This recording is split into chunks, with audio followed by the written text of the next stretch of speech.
so salty. I still think about it. Okay, you can take my Lambo. I'll put on a tight show. You sure you can handle?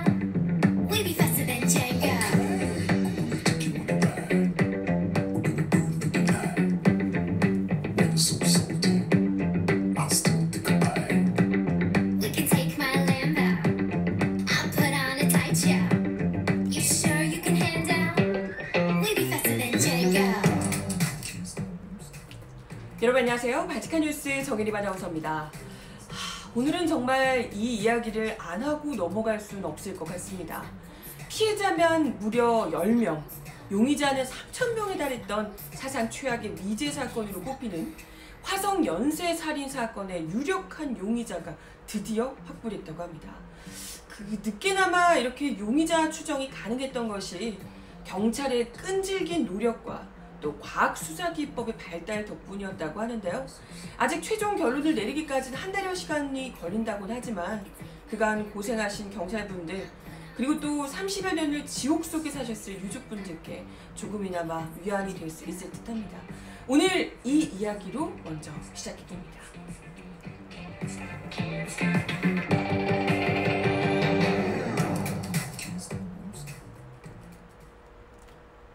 네, 여러분 어서오세요. 발칙한 뉴스 정혜림입니다.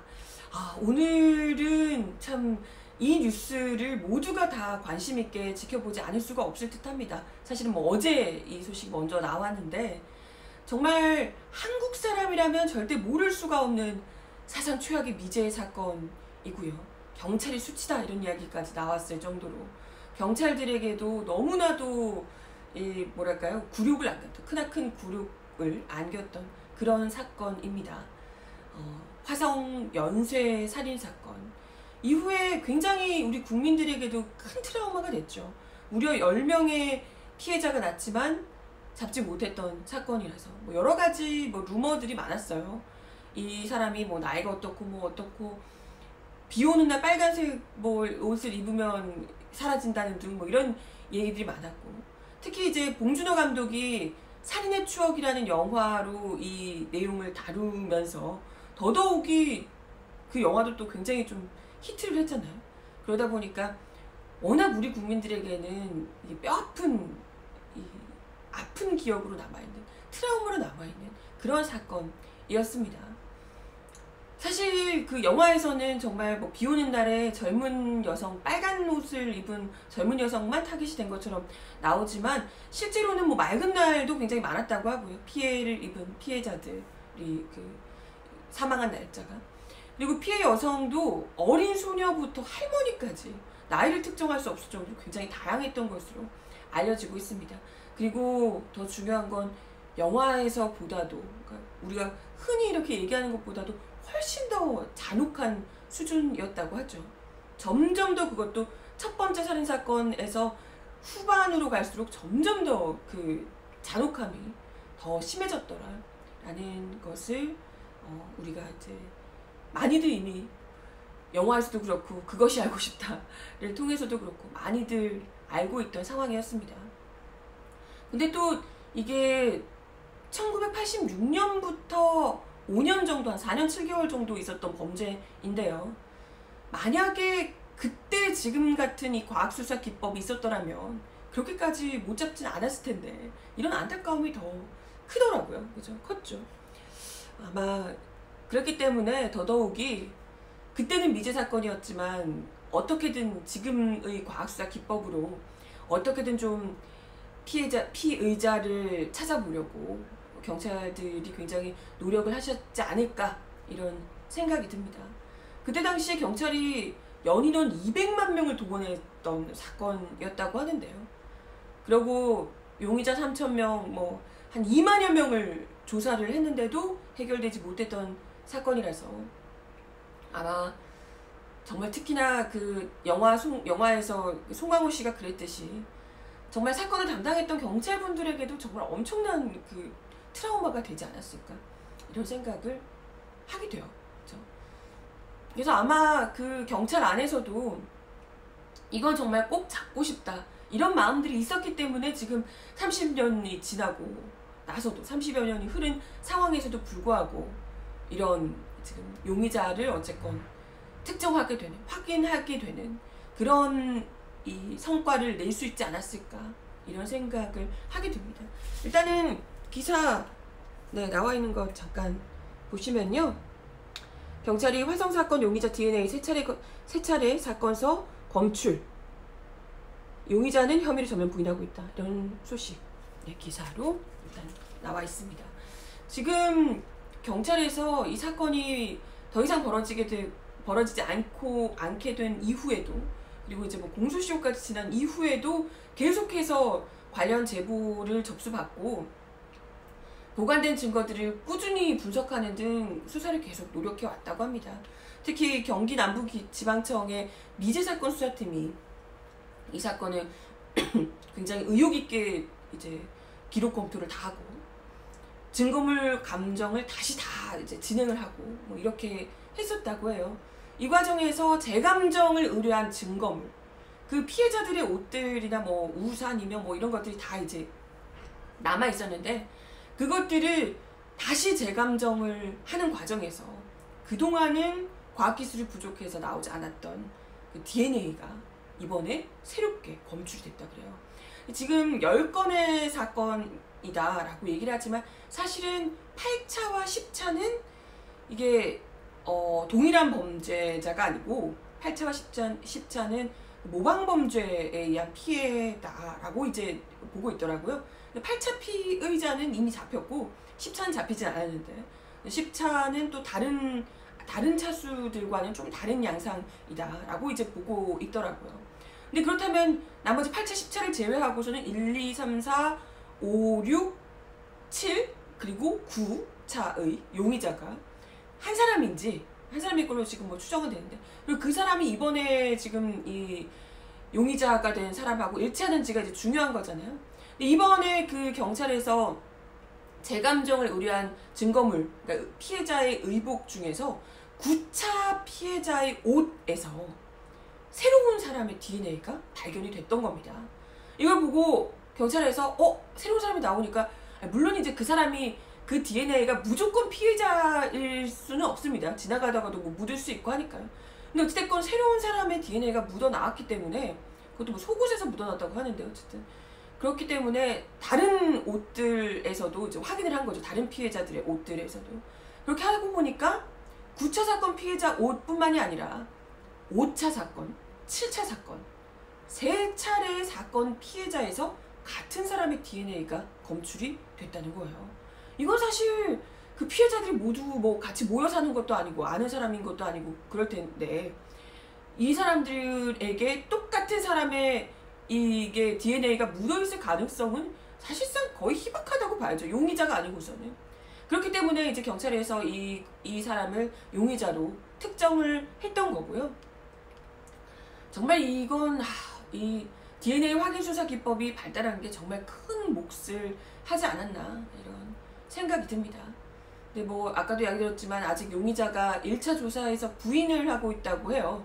근데 뭐 부인한다고 해도 지금 아니 3차례나 5차, 7차, 9차 피해자들 3차례나 지금 이 용의자의 DNA가 나왔는데, 아니 뭐 그것도 뭐 경찰의 DNA가 나오고 이런 것도 아니고 정말 지금 수감되어 있는 사람 중에 한 사람이 DNA가 나온 거잖아요. 이 사람이 자기가 아니라면 도대체 왜 거기에 DNA가 3차례나 검출이 됐는지 도저히 뭐 이건 설명할 방법이 없죠.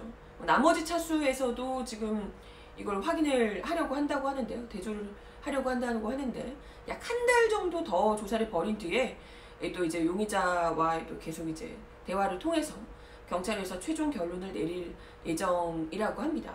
이제 일단은 경찰에서 굉장히 지금 신중한 입장이에요. 이걸 일단은 경찰에서 지금 먼저 발표를 했던 게 아니라 그 채널A에서 갑자기 단독으로 잡혔다, 범인이 잡혔다 이렇게 이제 먼저 터뜨려 버리는 바람에 경찰에서 좀 당혹스러워 한 듯 합니다. 그래서 뭐 일각에서는 뭐 이거 조국 덮으려고 그런 거 아니냐 뭐 이런 분들이 계시던데, 채널A가 단독을 했어요. 경찰에서 하려고 한 게 아니고.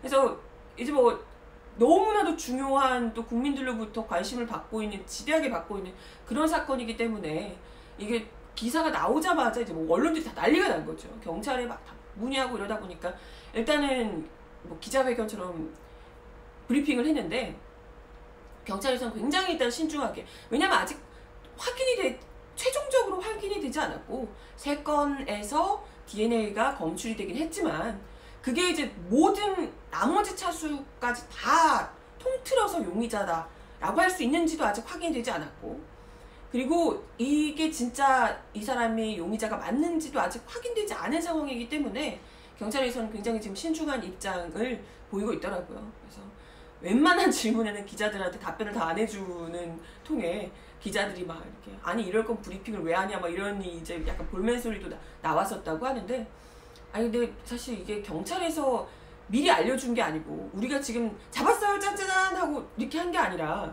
채널A가 갑자기 단독을 해버리는 바람에, 이게 보도를 먼저 터뜨리는 바람에 경찰에서도 어쩔 수 없이 이제 이게 보도 이렇게 취재에 응해준 게 아닐까 싶습니다. 그래서 이제 일단은 너무 사전에 막 설레발을 치면서 이렇게 했다가 혹여라도 또 다른 용의자가 있거나 이렇게 될 수도 있는 것이기 때문에 경찰에서는 어찌됐건 좀 더 신중하게, 더 치밀하게 조사를 벌인 다음에 최종 결론을 한두 달 정도 후에 낸다고 하니까 조금 더 지켜봐야 될 듯 하고요. 근데 그럼에도 불구하고 이게 아까도 이야기 들었지만 이 DNA라는 게요, 그렇잖아요. 무려 피해자 3명의 옷에서 동시에 검출된 똑같은 사람의 DNA라는 게 정말 이건 쉽지가 않은 일이기 때문에 적어도 이 3사람을 죽인 피해자들, 3사람을 죽인 그 용의자임은 거의 뭐 맞지 않을까 이런 생각을, 이런 기대를 좀 할 수밖에 없는 듯합니다. 그죠? 아유 참 뭐 그때 당시에 여러 가지 이야기들이 많았잖아요. 그때 뭐 계속해서 살인을 벌이다가 그것도 점점 더 막 잔혹해지고 뭐 이렇게 되다가 갑자기 뚝 끊겨버린 거예요. 5년 정도 벌이다가 갑자기 뚝 91년에 딱 끊겨버린 거예요. 그래서 뭐 군대를 갔을 것이다. 이런 얘기도 있었고요. 그 이제 나이대가 그때 20대 초반 이렇게 이제 추측을 많이 했었거든요. 나이대도 비슷하다고 하죠. 그때 20대 초반이었으니까 지금 뭐 그 용의자가 50 중후반인 것으로 알려지고 있는데, 그래서 뭐 어쨌든 그때 뭐 군대를 갔을 것이다 이런 얘기도 있고, 또 뭐 어디 청원에서는 그때 당시에 군대에 있던 어떤 분이 자기가 그 피의자를 군대에서 만났던 것 같다 이런 이제 이야기를 한 내용이 이렇게 뭐 올라오기도 하고 했다고 하는데, 실제 그런지는 어쩐지는 모르겠습니다. 그 사람이 맞는지는. 어쨌든 뭐 얘기가 많았는데 어찌됐건 뭐 피의자, 그러니까 용의자에 대한 그 뭐랄까요, 분석을 하는 그 프로파일러들, 예전에 이제 표창원 의원이 프로파일러로 활동을 하실 때 경찰대 교수고 뭐 이러셨을 때 이야기했던 내용들을 보면 아마도 피의자가 이미 죽었거나 아니면 수감이 된 상태일 것이다. 다른 범죄로 수감이 된 상태일 것이다. 이렇게들 이야기를 많이 했다고 해요. 그러니까 범행 수법이 갈수록 잔혹해지고 또 막 너무 과감해진 상황이었기 때문에 점점 본인이 이게 살인을 즐기는 형태로 점점 너무 대범해지고 그랬던 상황이었다는 거예요. 이거는 정말 도저히 스스로 멈출 수 없는 상태다. 이거는.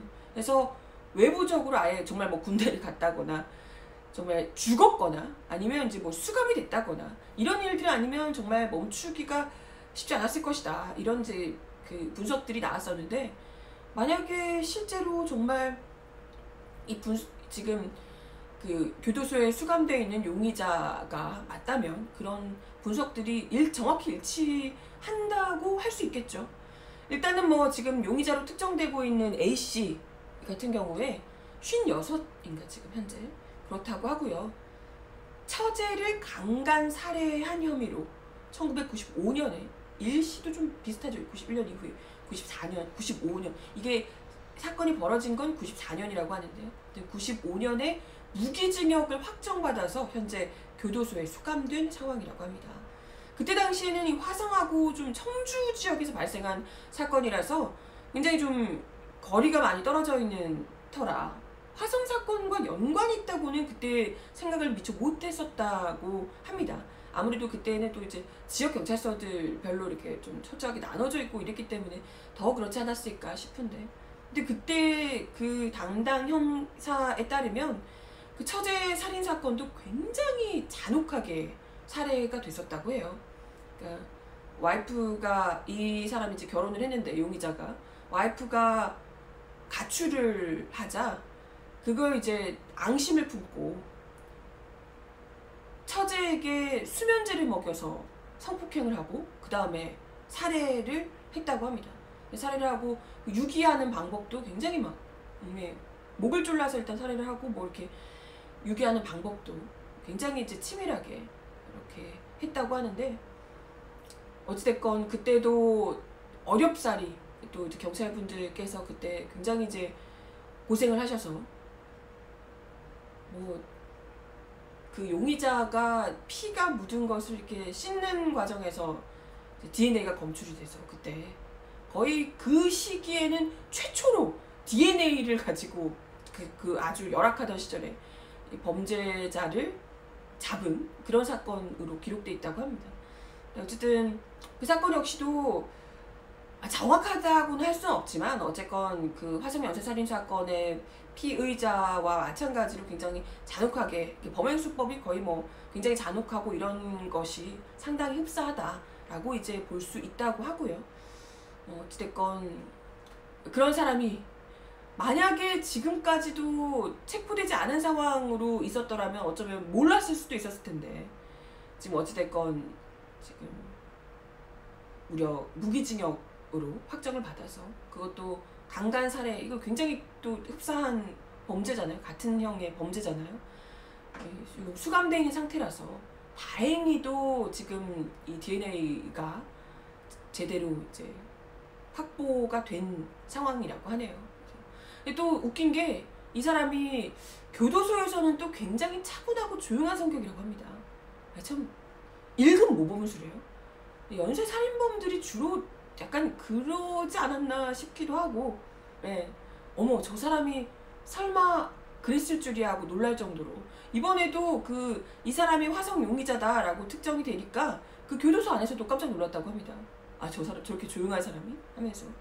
근데 관련해서도 이 사람이 어쩌면 그 가석방을 노리고, 무기징역수라도 가석방이 있다고 해요. 그래서 가석방을 노리고 그동안 좀 얌전히 지내온 것 아니냐, 이런 의견들도 있더라고요. 진짜 그렇게 생각하면 무섭죠?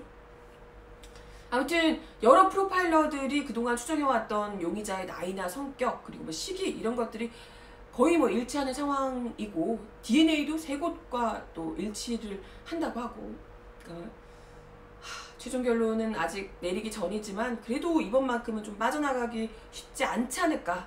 절대 가석방 따위는 해줘서는 안 된다. 이런 흉악범죄자를 가석방해 주는 게 말이 되나요? 모범수라고 해서? 그죠. 하여튼 관련해서 뭐 여러 기사들이 지금 쏟아져 나오고 있는 상황인데, 그 중에서도 저는 당시에 사건 담당했던 경찰분들, 그러니까 형사분들의 반응이 또 관심을 끌고 있는 상황입니다. 눈길을 굉장히 끌게 하던데요. 페이스북에 올라온 글입니다. 이분이 지금 영화 살인의 추억 속의 그 배우 송강호 씨의 실제 인물인 것으로 알려지고 있는데, 김복준 한국범죄학연구소 연구위원인데요. 자신의 페이스북에 이런 글을 올리셨어요. 뭐라고 하셨냐면, 간밤에 거의 뜬눈으로 지새웠다. 33년 만에 화성 연쇄살인 사건의 용의자가 확인돼서 경기 남부청 미제사건 수사팀에서 수사 중임이 밝혀졌기 때문이다. 이어서 그는 세계 100대 연쇄살인 사건의 범주에 들어가고 대한민국 최대 미제 사건이었다. 용의자는 현재 교도소에 수감 중인 이모 씨로 자신의 처제를 성폭행, 살인, 시체 유기를 했던 50대란다. 당시 나이는 20대였으니 거의 맞아떨어지는 것으로 보인다. 특히 사건들 중 피해자의 속옷 등 유류품에서 검출한 DNA와 대조해서 일치했다고 하니 거의 맞다. 나머지 사건 증거품이 없는 것들은 범인 고유의 수법, 이를테면 결박 매듭 등을 근거로 해서 대조하면 동일범으로 인정할 수 있을 것으로 보인다. 라고 이야기를 했습니다. 그러면서 그러고 또 김 의원은 이 유력 용의자 소식 관련해서 이 화성 연쇄살인 사건 현장 책임자였던 전 경기청 강력계장 하승균 총경과의 통화 내용을 전하기도 했는데요. 오늘 청구로 들어가시기로 했다고 하시면서 감격에 겨워서 울먹이고 있었다. 둘이 전화를 붙들고 한참 울었다. 이렇게 이야기를 하기도 했어요. 진짜 그 마음이 어떠셨을까 싶어요. 그죠? 무려 그 10명의 피해자를 내고 막 200만 명이 동원돼서 잡으려고 했던 사건인데 그 해결하지 못했다는 자책으로 지난 세월을 얼마나 보내셨을까 하는 생각이 들고, 그러면서 하늘은 있다. 비록 공소시효가 지나서 그놈을 처벌할 수는 없어도 반드시 검거해서 국민들 앞에 세워야 한다던 우리의 약속이 실현되는 날이 왔다. 앞으로 한두 달 정도 수사해서 전체 사건의 범인인지 판단하고 최종 결론을 낸다고 한다. 눈 부릅뜨고 지켜볼 일이다. 이제 제게 마지막으로 포천 여중생 살인사건만 해결된다면 형사의 숙명은 마무리될 것이다. 이렇게 이제 소회를 밝히셨다고 합니다. 정말 수고 많으셨다고 말씀을 드리고 싶고, 말씀 그대로 한 달여간 정말 철저하게 수사를 해서 국민들 앞에 속 시원한 결론을 좀 내려주셨으면 이런 생각을 하게 됩니다. 부탁을 드리고요. 다만 안타까운 것은 뭐 얘기를 하셨지만 이미 2006년에 공소시효가 만료된 사건이에요. 화성 연쇄 사건이, 연쇄 살인 사건이. 물론 살인 등의 범죄에 대해서 공소시효를 없애는 법이 통과가 되긴 했어요. 지금 뭐 공소시효 없애라 막 이렇게 얘기들 하시는데, 공소시효가 없애는 법이 이미 통과는 됐는데 그게 2000년대 범죄, 2000년 이후 범죄부터만 적용이 된다고 해요. 그래서 1986년부터 91년까지 저질러졌던 이 범죄인 화성 연쇄살인 사건에 대해서는 지금 적용이 가능하지가 않아서 이번 사건에 해당되지 않는다고 합니다. 참, 그나마 뭐 무기징역으로 지금 수감될 상황이라서 다행이라고 해야 될지. 근데 뭐 모쪼록 이번 일을 계기로 그간 밝혀내지 못했던 다른 장기 미제 사건들도 아직 꽤 남아있는 것으로 알고 있는데, 이런 사건들도 정말 이 과학기술을 또 이용해서 과학수사 기법을 또 한층 더 발전된 수사 기법들을 이용해서 경찰분들이 끈질기게 추적하여 더 늦기 전에 해결될 수 있었으면 하는 간절한 바람이 듭니다. 이번 사건이 이렇게라도 이제 밝혀지는 것을 보게 되면 다른 범죄자들도 좀 뜨끔하면서 내가 언젠가는 이게 될 수도 있겠구나, 이런 좀 경각심을 울리게 되지 않을까요? 그렇죠? 경각심 갖게 되지 않을까요? 네, 모처럼 그나마 좀 반가운 소식이라고 해야 될까? 반가운 소식 전해드리게 돼서 참 다행스럽습니다.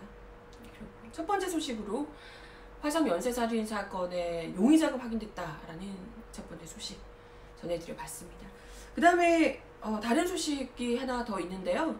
지금 현재 보수 언론들이 일제히 조국 법무장관 사퇴를 촉구하는 교수들의 서명운동이 폭등하고 있다, 이렇게 이제 이야기를 하면서 뭐 최순실 사태 때보다 더 많다라고 하면 뭐 거의 이제 언론 플레이를 제대로 하고 있는 상황입니다. 이런 기사인데요. 조국 사퇴 교수 시국 선언을 띄우고 있는 언론, 이렇게 이제 기사가 나와 있습니다. 실제로는 뭐 교수들이 어마어마하게 뭐 서명을 하고 있고 지금 뭐 2,000명, 3,000명이 넘어섰다 뭐 이런 얘기도 나오고 있는데, 실제로는 이 해당 서명 운동을 두고 신뢰성에 상당한 문제가 있다, 이런 얘기들이 나오고 있는 상황입니다. 지금 서명 운동 같은 경우에는 사회 정의를 바라는 전국 교수 모임, 정교모라고 하는데요.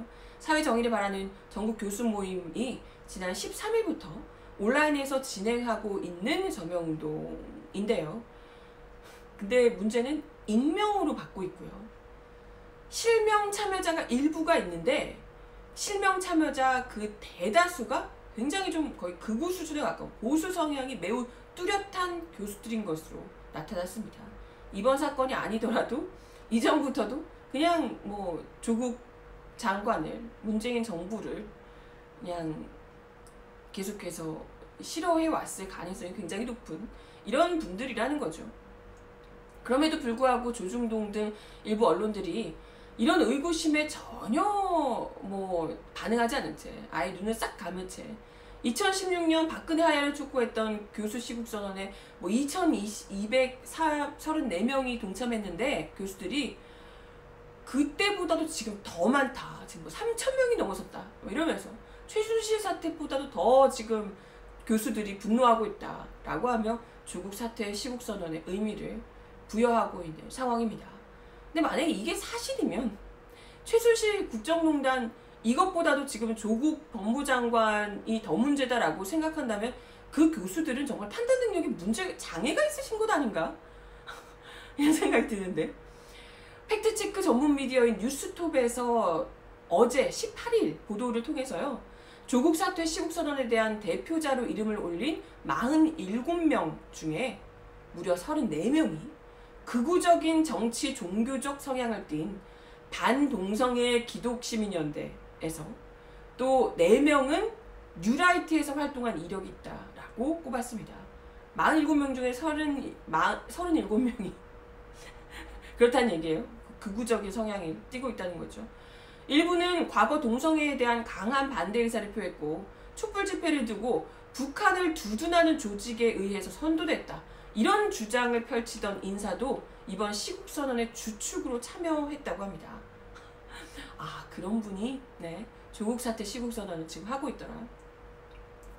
뭐 다수 매체들은 그럼에도 불구하고 이런 익명 시국선언 그리고 참여 교수들의 정치 편향성과 관련해서는 전혀 관심을 두지 않고 그저 뭐 1,000명, 2,000명, 3,000명 뭐 몇 명이 돌파됐다 이런 모습 이런 이야기에만 주목을 하면서 조국 사퇴 여론에 힘을 실으려고 노력하고 있는 중입니다. 조선일보는 지난 17일자 사회정의 윤리가 무너졌다 교수 1,000명 시국선언의 서명에서 시국선언의 실명을 공개한 교수들의 목소리를 조명하면서 이번 서명에는 그동안 정치적 사안에 목소리를 낸 적 없는 교수들이 대거 참여했다라고 이제 이야기를 하기도 했습니다. 동아일보 역시도 어제 사설을 통해서 촛불 정부 첫 대규모 교수 시국선언에 담긴 절망과 분노라는 글에서 3년 전 최순실 국정농단 사건 당시 박근혜 대통령 하야 촉구 시국선언 이후에 사실상 처음 이루어지는 대규모 교수선언이라는 점을 간과해서는 안 된다. 여권은 이번 시국선언을 일회성 정치행위로 치부하지 말고 선언문에 담긴 대학사회의 분노와 경고를 새겨드려야 한다라고 주장을 했다고 합니다. 그러나 지금 뭐 교수의 편향성 이제 실명으로 공개된 교수들 47명의 그 정치 편향성도 지금 논란이지만 지금 뭐 그 외에 뭐 2,000명 넘게 뭐 최순실 때보다 더 많은 교수들이 지금 참여하고 있다. 분노가 이렇게 커지고 있다. 3,000명이 넘어서고 있다. 지금 이렇게 이야기를 하고 있는데 그 교수들이 그 3,000명 뭐 이렇게 되는 사람들이 정말 대학 교수가 맞는지 확인할 방법이 없다는 게 진짜 큰 문제라는 겁니다. 지금 이 서명운동이 정규모 측에서 아까 그 교수 모임 측에서 조선일보 디지털 편집국을 통해서 온라인으로 진행을 하고 있다고 해요. 저는 그래도 시국선언 뭐 어쩌고 서명운동 어쩌고 하길래 교수들이 직접 뭐 이렇게 서명을 자기가 직접 하고 내가 어떤 교수인데 이렇게 해가지고 이런 걸 좀 하면서 2,000명 이렇게 모인 줄 알았어요. 그런데 온라인을 통해서 누구나 참여가 가능한 그런 상황이더라는 겁니다. 이 사이트와 관련해서 네티즌들이 직접 서명을 해보기도 했다고 해요. 바로 오늘 아침까지도 제가 확인해 본 결과 해당 사이트에서 이런 사이트예요. 조국 법무장관 임명으로 사회정의가 무너졌다. 윤리가 무너졌다. 라고 하면서 확인이 이렇게 가능한데요. 보이시나요? 성함으로 강아지, 소속대학교 하버드대, 학과 팩트체크과 이런 식으로 그냥 네티즌들이 막 그냥 임의로 지어서 썼는데도 불구하고 충분히 서명이 가능하다는 것이 확인이 됐습니다. 그 서명하는 사람이 진짜 대학 교수인가 확인하는 절차가 아예 없고요. 그냥 학과 이렇게 하고 연락처를 적고 뭐 이런 게 있는데요. 연락처도 아무렇게나 그냥 적어도 이메일도 그냥 아무렇게나 적어도 그냥 바로 서명을 할 수 있습니다. 그냥 이름을 내가 공개를 할 것인가 말 것인가 동의하는 것만 묻고요. 그냥 그것만 오케이를 하면 바로 그냥 동의하지 않아도 뭐 어쨌든 확인을 이런 것만 정말 몇 개 안 되는 내가 대학 교수다. 이름은 강아지다. 이렇게 해서 올려도 충분히 그냥 통과가 되더라는 겁니다. 아니 게다가 실명 인증 절차도 없대요. 예, 실명 인증 절차조차도 없이. 그러니까 한 사람이 뭐 IP만 다른 곳에서 다른 컴퓨터에서 써서 해도 충분히 여러 번도 가능한 이런 상황이더라는 겁니다. 이걸로 지금 교수 서명이 3,000명 넘었다는 둥 막 언론에서 떠들썩하게 보도를 하는데 이게 장난이나 지금 장난하나 지금 어? 아니 애초부터 교수 시국선언이랍시고 나오면서 자기 이름조차 밝히지 못하는 경우를 어떻게 신뢰할 수 있을까 이런 생각이 들기도 하고요. 심지어 드러난 사람들도 아까 뭐 뉴라이트 뭐 이런 극우 성향의 교수들이 상당수였다는 게 드러나는 이런 상황에서 이런 결과들을 정말 최소한의 팩트체크도 없이 갖다 쓰는 걸 대체 뭐라고 받아들여야 될까 이런 생각이 듭니다. 그리고 아까도 이야기 들었지만 정말 최순실 사태보다 조국 장관 때문에 더 문제라고 교수들이 이렇게 뭐 3,000명씩 시국선언을 하고 난리라면 그때는 안 했던 시국선언을 이제 와서 하는 거라면 그거야말로 교수들이 사건의 경중을 보는 이 감각 자체가 너무나도 떨어지는 것 아닌가. 제정신이 아니신 거 아닌가. 이런 생각을 하게 됩니다. 아니 그렇잖아요. 그야말로 세계를 떠들썩하게 했고 정말 역사상 유례없는 탄핵까지 이어지게 만들었던 그 헌정유린 국정농단 사태를 고작 법무장관 한 명의 의혹과 동급으로 본다. 이건 정말 지나치게 이성을 아예 상실한 판단 아닌가. 이런 생각을 하게 됩니다. 아무튼 그런 분들은 좀 심호흡을 크게 3번 하시고 이렇게 릴렉스 하면서 정신을 좀 이렇게 맑게 하고 명상의 시간을 좀 가져보시는 게 좋지 않을까 생각이 듭니다. 네. 아무튼 이런 말도 안 되는 온라인 서명 거의 뭐 국민청원보다도 더 허술한 그런 서명을 대학 교수들이 이렇게 분노하고 있다라고 하면서 언론 플레이를 하고 있는 그 신문들 언제까지 정말 장난치를 칠 건지 참 네 갑갑하네요. 오늘 발칙한 뉴스 제가 준비한 내용은 여기까지였습니다. 오늘도 좋은 하루 보내시고 건강 잘 챙기시고 아침 저녁으로 쌀쌀한데요. 건강 잘 챙기시고 발칙한 뉴스는 내일 1시 30분에 다시 오겠습니다. 그럼 내일 다시 만나요. 안녕.